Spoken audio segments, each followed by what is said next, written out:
దర్శి నియోజకవర్గం దొనకొండ సమీపంలోని MSME industrial hub ప్రాంతాన్ని జిల్లా కలెక్టర్ దినేష్ కుమార్తో కలిసి పరిశ్రమల శాఖ కమిషనర్ యువరాజ్ సోమవారం పరిశీలించారు.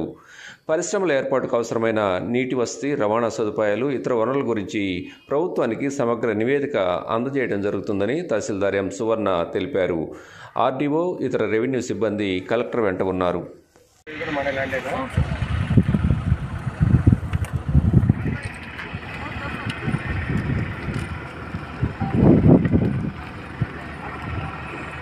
సరైన నెంబర్ కలిపి ఉందా?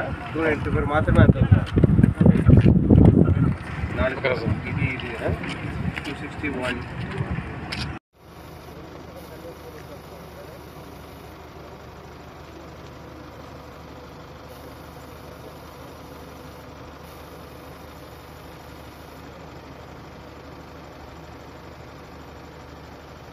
గవర్నమెంట్ పంపించడం జరుగుతుంది.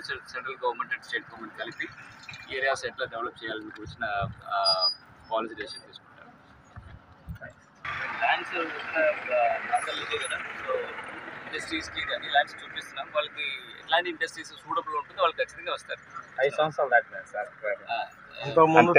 పాత గవర్నమెంట్ ప్రభుత్వం వారు అట్లే చేశారు. ఇప్పుడు ఈ government central governments and state governments వాళ్ళు చేసిన ప్రయత్నాలు చేస్తూనే ఉన్నారు. ఈ గ్లోబల్ ఇన్వెస్టర్ సమిట్లో కూడా చాలాసారి దీని గురించిన విషయాలు డిస్కస్ చేయడం జరిగింది.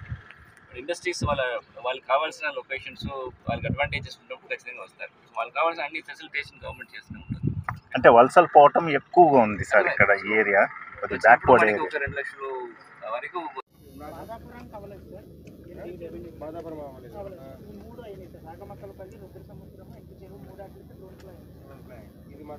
గవర్నమెంట్ ల్యాండ్కి సంబంధించి శ్రీ ఇండస్ట్రియల్ కమిషనర్ వారు ఐఏఎస్ శ్రీ యువరాజ్ గారు మరియు శ్రీత జిల్లా కలెక్టర్ వారు మరియు శ్రీ రెవెన్యూ డివిజనల్ అధికారి వారితో పాటు ఇండస్ట్రియల్ హబ్ కోసం కేటాయించిన భూమిని పరిశీలించడం జరిగినది.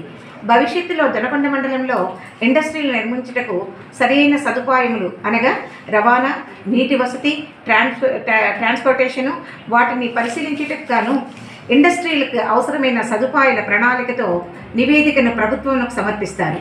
ఆ నివేదిక ఆధారంగా కేంద్ర రాష్ట్ర ప్రభుత్వాలు ఇండస్ట్రియలిస్టుతో మాట్లాడి ఇండస్ట్రీలను ఏర్పాటు చేయుటకు కృషి చేస్తారని తెలియదు.